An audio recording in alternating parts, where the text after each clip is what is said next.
Hey, how you doing? This is John, and welcome to John's Long Box. Today we're looking at another one of the big guns from my collection. This is Avengers number 4. Why is this a big deal? Because this is the reintroduction of Captain America into the Marvel proper. Okay, before that, he was a timely hero and then an Atlas hero, but this is the first Marvel appearance of Captain America. Captain America lives again. Okay, look at this beautiful Kirby cover, often imitated. I just love this. Okay, and I sure that you understand my baby talk. I'm sure you can understand why I'm being very judgy with this. Now you can solve tough math problems. Get a better job with higher pay, security in this atomic age. So if you could solve math equations, you could get a job in the atomic age. So this is, let's look at the indicia. Where is it? Volume 1, number 4, 1964. Okay, and Avengers copyrighted 1963. So here we go. Captain America joins the Avengers now. A tale destined to become a magnificent milestone in the Marvel Age of Comics. They got that right. Look at this, just Jack Kirby drawing. Okay, let's do a little bit of a roll call. This is Hank Pym, Giant Man. For those of you who seen or who do not know Marvel, back in the 60s, because you're not a freak like me, if you found my channel through watching the MCU movies, this is Hank Pym. And Hank Pym was played by, what the hell is his name? Michael Douglas in the movies. Okay, so he started out as Ant-Man, now he's Giant Man. They kind of played up that he had like a little bit of an inferiority complex. Like, what good is a guy who could turn into an ant on a team with, at the time it was Hulk, Iron Man, and Thor. So now he's Giant Man. This is Janet Van Dyne. She's played by Michelle Pfeiffer in the movie, and that's the Wasp. That's Iron Man, Tony Stark, Robert Downey Jr., Chris Hemsworth, Thor, Dr. Donald Blake, and here's Chris Evans, Captain America, and he's just strutting out. Let's look at the credits. Okay, so gloriously written by Stan Lee, grandly illustrated by Jack Kirby, gallantly lettered by Art Simek.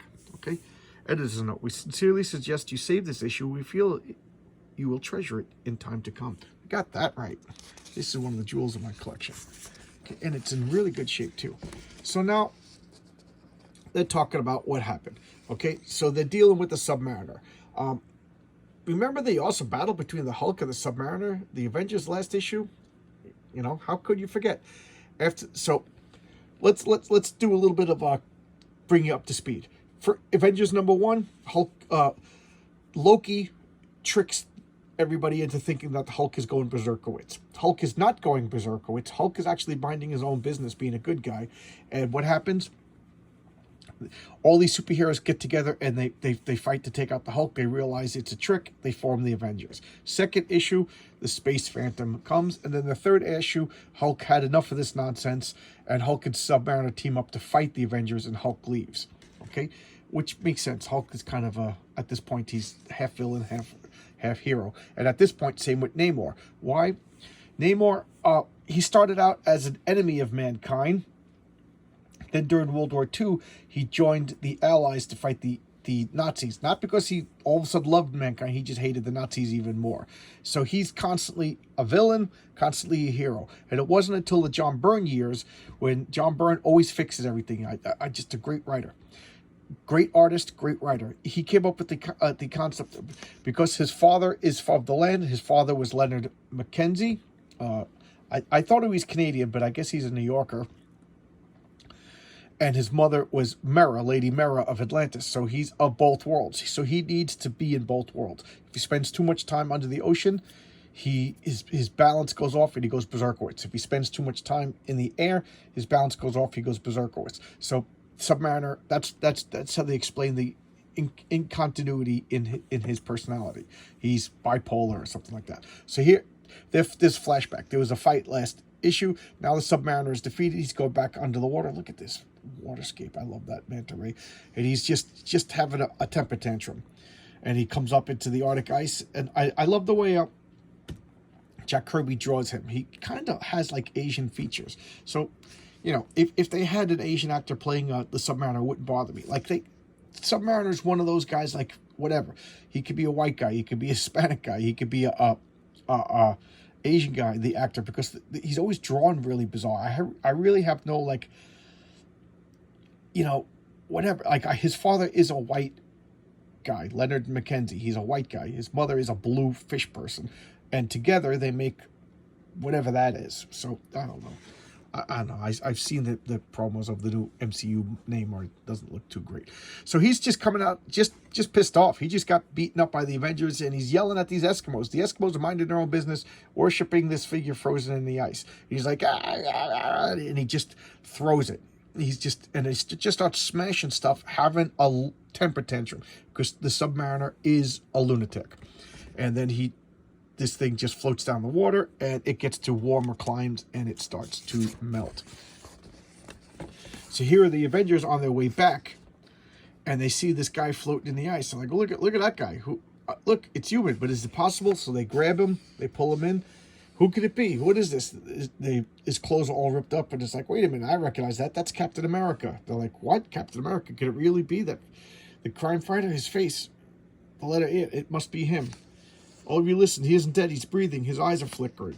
And then Bucky, jump out. Okay, he's gonna fill us into speed, so I'll get back to that. But here's another thing that I you know, Captain America, his superpower is that he's a perfect human. The super soldier serum brought him to peak human level. So he's like as smart as a human could be. He's as quick as a human could be. He's as tough as a human could be. In D&D terms, I always like, he has all 18s in all his stats. Okay, so he's got all 18s in all his stats. You know, if you rolled up a D&D character between 3 to 18, you know, so the super soldier made him from like 4s in all of his stats to 18s in all of his stats. His only superpower that I like to say is his survivability. If you don't kill Captain America, the super soldier serum will do what it takes to keep him alive. So the super soldier serum reduced his metabolism to hibernation. Okay, that's the only way to explain it. So unless you kill Captain America outright, the super soldier serum will preserve his life. I don't know if anybody ever explicitly said that, but that's what I've always explained it to me. So he does. They always say he doesn't have any superpowers, but yes, he does have one superpower: survivability. You know, let's call it that. So now where's Bucky? And he's just rushing out and attacking everybody, and he's like, "What's going on?" And he's like, "You know, who am I? I almost forgot myself. I'm lucky. I am Captain America at your service." So he's getting all this stuff, and they're like, "If this is a trick, you'll live to regret it." So now they're testing him out. He's, you know, taking him on, fighting them all, and he's like, "Yeah, you got to be Captain America. You know, what happened to you? What happened? You haven't aged." He's like, "I feel we are entitled to that explanation, Captain America." And then here we go. Draw the first day, no lessons. Even if you can't draw a straight line, you buy this. It's a little light, and it's shining. It projects down there, and then you just trace it on there. And of course, what are you going to do? You're going to spend your $1.98. You want your money's worth. You're going to get chicks in their underwear, in a bra and her panties. That's what you're going to draw, right? That's what I would draw. Why not? $1.98. That's $1.98. Get a girl in her panties. That's perfectly fine. So now he's explaining what's going on. So this is him and Bucky just going around doing their daring do. So European tale. So they're in Europe, and this plane is flying off. And what is he doing? The motorcycle jumps up, he lands on it. Bucky, you know, Captain America, Bucky, and it's like, "Bucky, it exploded, Bucky," you know. So the explosion knocked Captain America into the ocean and killed Bucky. And at this point, Bucky was killed, which I thought was pretty shocking. I mean, granted, it was 20 years ago, but they just kind of, Captain America went. They revised. Okay, I'm getting excited because I had a lot of coffee, and I'm excited because my last 2 videos I was a dead duck. But Captain America was canceled again. After World War II, there was a notable lack of interest in superheroes. It really dropped off, and it wasn't until like 53, 54 when superheroes kind of came back, and they revised Captain America as Captain America Commie Smasher, and I think that only lasted like 8 or 9 issues. Correct me if I'm wrong. And they're going to explain away that one as another person dressed up as Captain America. So the original Captain America stopped in like 46 or so. So Bucky, he's been dead at this point for 20 years, and that, or, but this is the first time they're telling us. So here it is, a kid sidekick, major superhero is dead. I think that's a big deal. We kind of take that for granted. Plus, we also know Bucky is the Winter Soldier and he's alive, but he was dead for a long time. As a matter of fact, in comic books, us fans back in the 80s and 70s, 80s, and 90s, we used to joke around. The professionals used to say it. It wasn't just something that me and my friend said. I've heard it, when I went to conventions. Nobody stays dead but Uncle Ben and Bucky. And those were literally the only two deaths that stayed. And that's not even true anymore. So now nobody stays dead but Uncle Ben, And now I guarantee you somebody's going to bring back Uncle Ben. So he's just like, what's going on? Oh my God, my partner's dead, the war's, so now he's telling them the war's over, look what we got, and what's going on here? Look what happened. Probably some kind of trick. So everybody, all the Avengers were turned into stone, except for Captain America, because nobody knew Captain America was in the team. So what's going on? And he's looking at the United Nations. You can't go across, whatever, officer, you're mistaken. I am Captain America. He's like, well, all these years, whatever. So he's catching up on the news, getting a nap, and he wakes up. Bucky, it's you. You've come back, Bucky. You're alive, Bucky. Oh my God, Bucky. Oh, it's Rick Jones. So, and Rick Jones, I just was being careful turning the page. Sergeant Fury and his Howling Commandos. I have nothing. I don't have one issue of Sergeant Fury and his Howling Commandos. I've been going through eBay and a couple of online places trying to get a copy of #1, but it's like a couple of grand. I can't afford that right now. I got to do home repairs. All right, so now he's meeting Rick Jones, and he's like, basically, this is the beginning of Rick Jones becoming Captain America's sidekick for a while. So Rick Jones, who is Rick Jones? Okay, if you saw some of my earlier videos, I explained a little bit about Rick Jones, but he's notably absent from the MCU because I guess like kid sidekicks are not in fashion anymore. But, okay, we first saw Rick Jones in Hulk #1. He was a jerky teenager just driving out in New Mexico desert, just not a care in the world, and he was going to get blowed up real good by the gamma bomb. So Dr. Banner runs out to go scare him away. Dr. Banner's second in command was really a Russian communist jerk, and he detonated the bomb, and that made him the Hulk. So Rick Jones caused the Hulk, and guilt caused him to stay with Dr. Banner and help him out. Then he sees the Hulk going crazy in Avengers #1, so he sends out messages to all the superheroes. And he caused the Hulk. He also organized the Avengers. He got the Avengers formed, and now he's hanging out with the Avengers. He's like an official Avenger, or whatever status he is. And now he's hanging out with Captain America. After a while, he kind of leaves Captain America, and he becomes Captain Marvel's sidekick. Marvel, and then he becomes the Hulk sidekick again. And I don't even think he's made an appearance in Marvel Comics in like 20 years now. So there you go. So what is his thing? He's into ham radio, and he has what's called the Teen Brigade. So I'll alert the Teen Brigade all over the city, and the Teen Brigade are other kids with ham radios, and it's to tell you the truth, it's like Oracle before Oracle. He's like an information broker guiding all the superheroes. It's kind of cool. But ham radio is like old fashioned now. But ham radio, that was like a big deal in that. So now he's like, what's going on? So now Captain America's in action, smashing through windows, fighting crime. And I'm being careful every time I turn the page. I'm sure everybody can understand. So now, I'm going to talk about the art for a second. I know Jack Kirby is considered old-fashioned or whatever, but I love Jack Kirby. And, I'm not going to argue that Jack Kirby is a great fine artist. He's a damn good artist, but he's not a fine artist. His anatomy is wrong.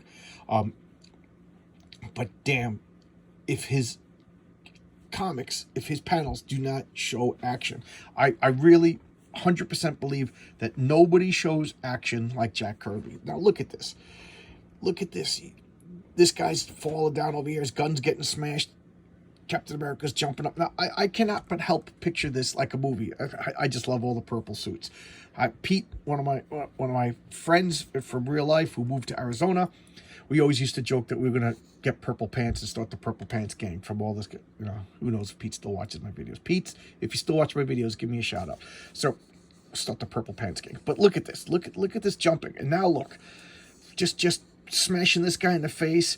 This guy's missing and punching that guy as he's shoving that guy, kicking. And then lands on his feet over here.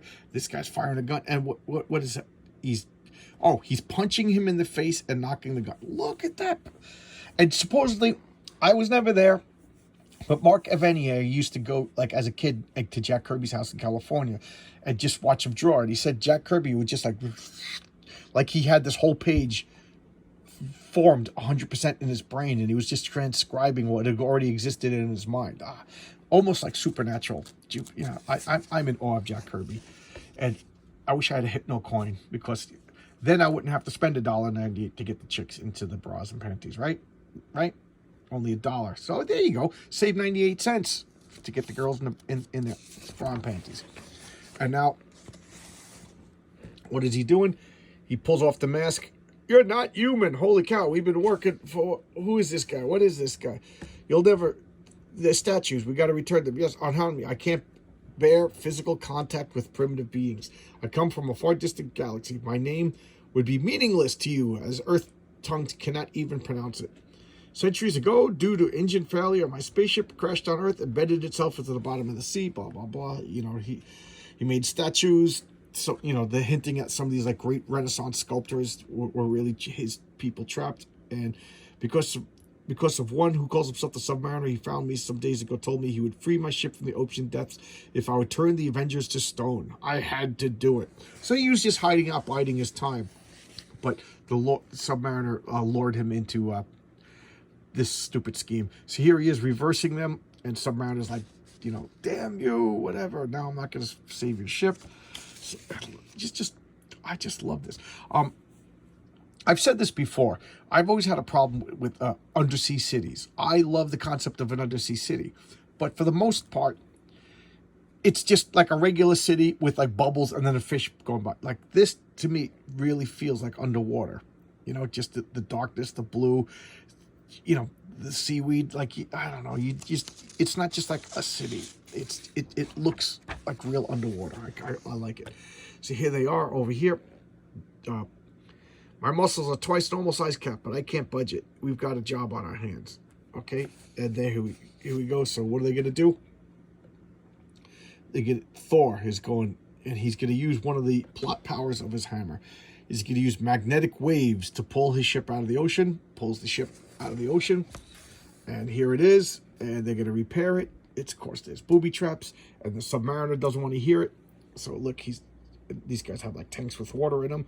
See my cursed enemies, my brave followers attack. Fight shoulder to shoulder with your prince. So now they're all going to attack, firing these laser blasts and whatever. Submariner goes toe-to-toe with Iron Man. Look at that panel. I just love that. Just so cool. I could dwell on this.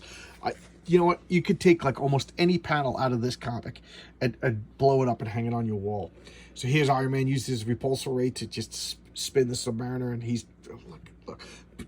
Am I crazy? But can't you just see the action between the panels? Like, this guy's flinging, he's grabbing this rock to stop himself. I mean, Jack Kirby must have seen a movie going on in his head, and he was just capturing the still images of this movie in his head. And then, look, he just smashes this, fighting, just so well choreographed. And now they're just brawling, rolling around on the ground. Like, I'm sure, we've all been in fights in the playground in school. It mostly just, it's not standing at two guys slugging each other. It's people rolling on the ground, like wrestling and trying to hurt each other. This is a real fight. And look at her over here doing nothing. So what does she do? She buzzes around his eyes, and then his men are like, yeah, hail Namor, my lord. What do we got over here? Come on, fella, sell some grit. All right, you got me. Song ideas. Shoes, what are these? Men who know style. There you go. There's a nice style and shoe. Pete, get the purple pants, but get the style and shoe. Play guitar, and we'll get the chicks in the panties in there. I won't tell your wife. I won't tell. Okay, so here's another Marvel masterpiece. The Enforcers. Look at that Kirby cover. I take that back. This is a Kirby cover. I meant to say Ditko, but I said Kirby. And you know how I could tell? Because Jack Kirby couldn't draw Spider-Man. You know, just one thing. That's a Kirby cover. Wow. But inside is Ditko. And bodybuilding at home. Oh, I got it now. We'll develop a muscular physique. We'll get the purple pants. Get some styling shoes. And then we don't even need a hypno coin. No girl can resist a guy in a purple pants. That'll get him in their brown panties. And now Thor's just swinging around. You know, at this point, Thor had like plot powers, meaning whatever it needed. So he just holds up his hammer and deflects the rays, redirects them, and then Namor ain't having any of that. Now, I don't know. Who do you guys think is stronger? If you watch this video, get to this point, in the comments, tell me, who do you think is stronger, Thor or Submariner? I don't know. I still say, I usually go, my rule of thumb is the more powers you have, like the more your powers are diluted.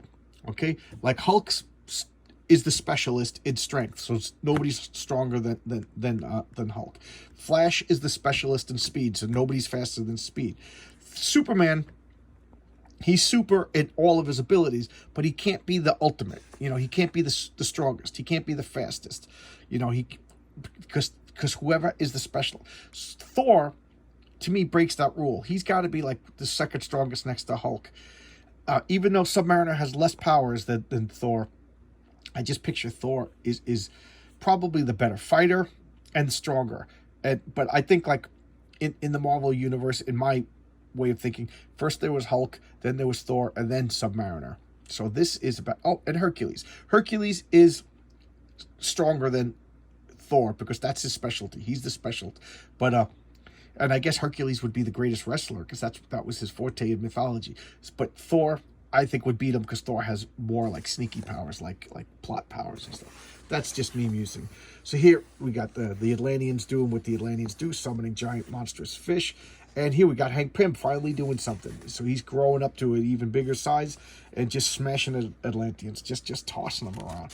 Guys, is this not a movie going on in your head? Come on, is this not a movie going on in your head? That's why modern Marvel cannot hold a candle to this. You know, nobody's sitting in a diner drinking coffee, lamenting. You know, they're just beating the crap. Look at Iron Man. Just runs up and slugs this guy. Look at his chin over there. You know, now he's kicking him around, grabbing. He's throwing Namor. I almost said Odin. He's throwing Namor into Giant Man. And here's Captain America coming back from his beating. And like, you submit, and he grabs his hammer, and he's like, what's going on? What's going on? Another one. Who? Captain America. And he's like, enough. So, you know, the island's breaking apart, the whole island, and he's like, falling to the depths and breaks. So, to me, this is like a little error over here, but it's not an error at this point. It's an error later on, because wouldn't he recognize Captain America from the Invaders? So, you know, two things should happen. Either he recognizes the one true Captain America and he gets ashamed of his actions, or B, he gets enraged because he thinks somebody's impersonating his buddy Captain America. But the reason why that didn't happen is they didn't come up with the idea of the Avengers yet. I mean, the Invaders yet. The Invaders is 10 years in the future. So, you know, Submariner doesn't know Captain America at this point. And here, the alien that we forgot about is flying away.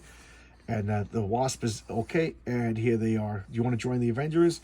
He's like, here you go, welcome to the Avengers. And he's like, oh, poor Hulk. You know, he still feels guilty for the Hulk, and the Hulk wants to be left alone. Just give me one evening. I'll teach you to hypnotize easily. Oh, man. You know what?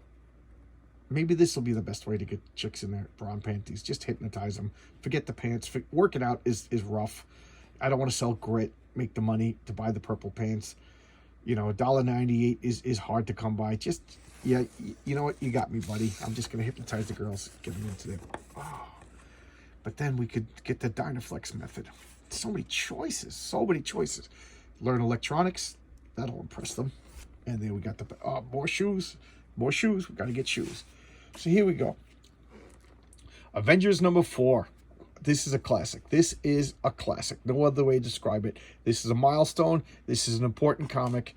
And it's not to be slabbed. It's not to be put on plastic and then sold like stocks and bonds. This is meant to be looked through those ads, read and enjoyed. You know, and whenever they do reprints, the color doesn't look right. I don't know. I'm crazy, but I love the saturated colors in newsprint. I don't know, like the new paper. It looks too bright. It looks too artificial. Like I love the subtle muted tones of the colors on newsprint. Just good stuff. I could go on and on and on and on, but I think 25 minutes is enough. All right, thanks a lot, guys. Let me know who you think is stronger. I already voiced my opinions, but who am I? I'm just a lunatic. All right, let's see what you guys think. All right, bye bye.